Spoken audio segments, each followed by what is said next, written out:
Khuman Lampak Youth Hostel da HANGBA MEERONBI NUPI SINGI Relief Center da Ngasi Punna Angang taruki Ipan Thabagi Thouram Pangthokhre Thouram aduga mari leinana Relief Center asigi in charge su oiriba BJP OBC Morcha gi President RK Nongjan Khombana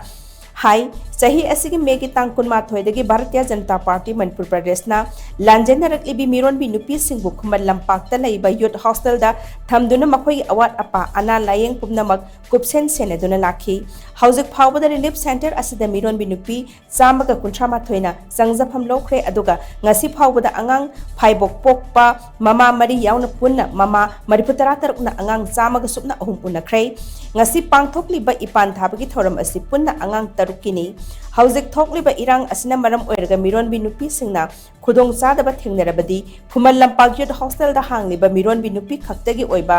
relief camp asida lakpiyu sel amata tingdana relief camp asina mateng pangnaba sem saduna leiri haina makna makatana phungdokhi district amakhaktagi nate punba Manipuri district kudimaktagi laaga mafamsida leibiya adumsinguni adu moina hek lakpadagi na ngasi phawbada Thabagi Thouram loiba phawba amasung makoina handriba phawbadi achangba cross kudimakse koi Bharatiya Janata Party na pujaba aduga hospital da angang unabagi matam sidana Manipur government ki scheme matungina honorable chief minister ki aksel ki tembang ki matungina makoina hospital da pubiba sumaina aikoigi lengak amasung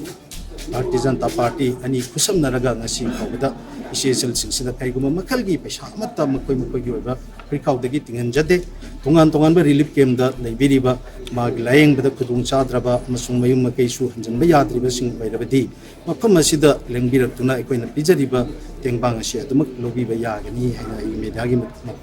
phongdasu eba meyamda khanjaningani